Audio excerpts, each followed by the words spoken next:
Science, technologie, innovation.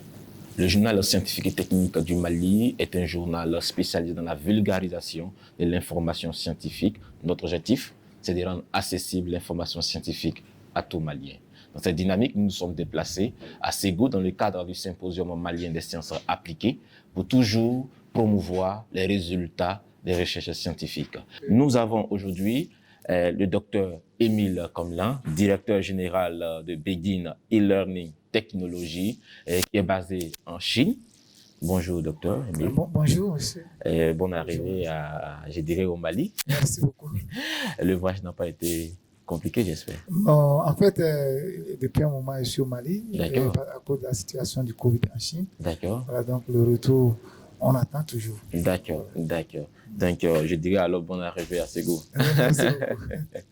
Alors, vous êtes directeur général de Begin e-Learning Technology. Oui. C'est quoi en fait Begin e-Learning Technology? Alors, Beijing e-Learning Technology, c'est une société qui est basée en Chine. D'accord. Nous avons créé dans le cadre de promouvoir un outil technologique de dernière génération qui est le Learning 6.5. Et nous accompagnons aussi, n'est-ce pas, avec des formations des utilisateurs qui ont le logiciel. Voilà, donc, c'est bien dans ce cas. Je suis ici à Ségou dans le cadre de la promotion de ce paquet-là. Mais pourquoi avoir créé Begin en Chine, pas au Bénin, oui.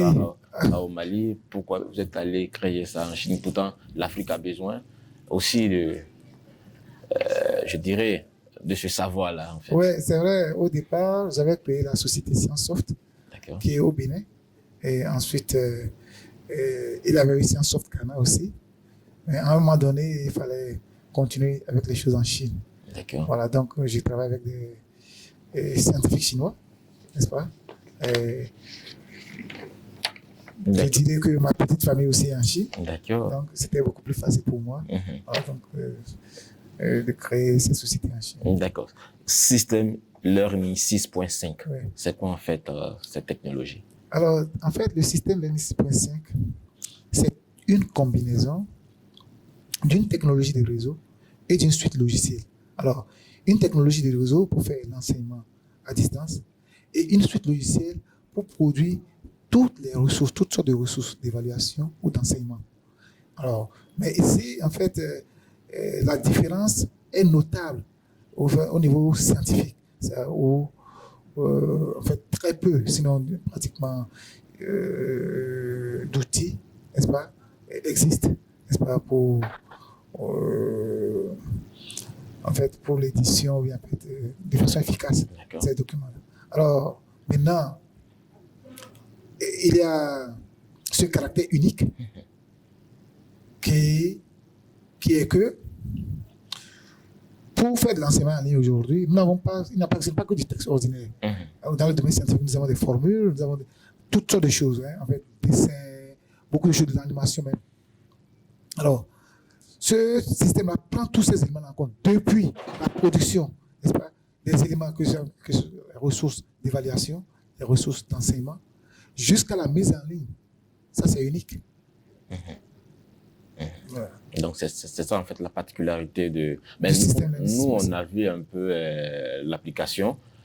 C'est un système. C'est une application ou c'est un système, en fait? Alors, tout ce que vous avez vu aujourd'hui... Application et système, voilà, on veut savoir. La suite, alors, donc, quand je parle de la suite est composée de plusieurs applications, de plusieurs logiciels. OK.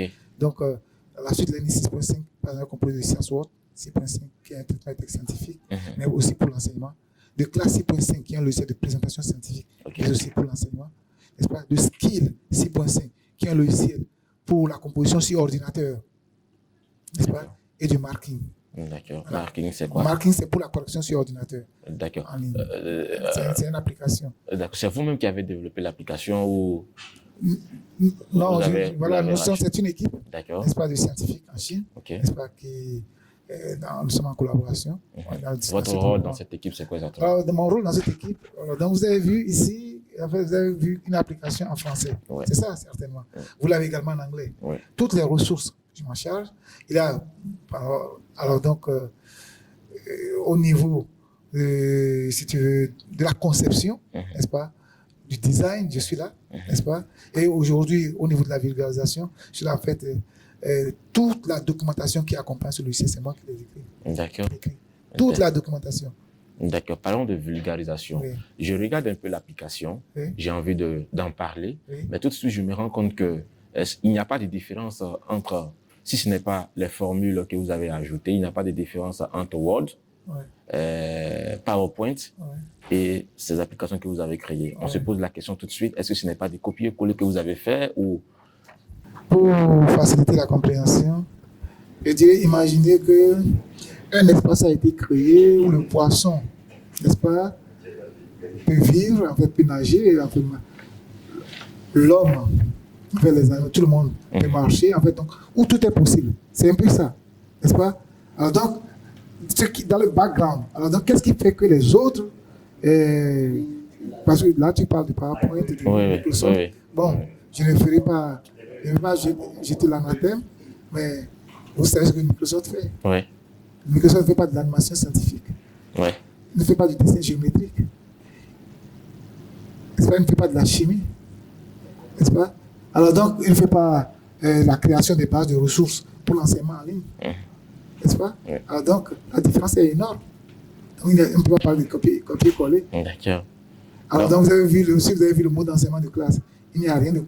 Il n'y a rien de comme ça. Donc, il s'agit en fait d'une adaptation. Alors, donc, ce n'est pas une adaptation. C'est que c'est. Ok, vous êtes journaliste. Oui. Moi, je suis mathématicien. Oui. Vous êtes un homme, je suis un homme. Mais ce n'est pas un copier-coller. D'accord. Je suis mathématicien, vous êtes journaliste. C'est ça. Alors, donc, vous avez des applications. Je vous comprends. D'accord? Effectivement. Ce n'est pas forcément la même chose. D'accord. Voilà. D'accord. Merci beaucoup, Dr. Komlan. En fait, déjà, pour concevoir ce système, ça vous a pris combien déjà? Alors, donc, nous avons commencé. Moi, j'ai intégré l'équipe depuis 2003. D'accord. Mais je crois que le travail a commencé déjà depuis 1988. OK. Et en 2006, le système a été adopté en Chine. D'abord, ça a été recommandé au Bénin. Depuis 2002, je crois. Non, 2004, depuis 2004, excusez-moi. Depuis 2004. Ensuite, au Ghana, ça a été adopté par le gouvernement ghanéen, par le ministère de l'Éducation. J'ai formé tout le système éducatif, en fait, toutes les universités. Okay. Toutes les grandes universités de Ghana étaient formées à ce logiciel. J'ai vu ça. Alors, donc, les écoles, ça a été recommandé par Ghana Éducation à Service, qui est la police de l'éducation du Ghana. D'accord. Voilà. Maintenant, la conception du logiciel depuis 1900, vous avez dit 1900... depuis 1988. 88 à aujourd'hui, on peut estimer l'investissement à auprès de combien pour la conception de l'application? Quel investissement financier? Oui, oui. Alors, donc, l'investissement financier, on n'y pense même pas. D'accord. Maintenant, pour quelqu'un qui veut avoir accès à l'application, comment est-ce qu'il fait? Alors, donc, il y a ici...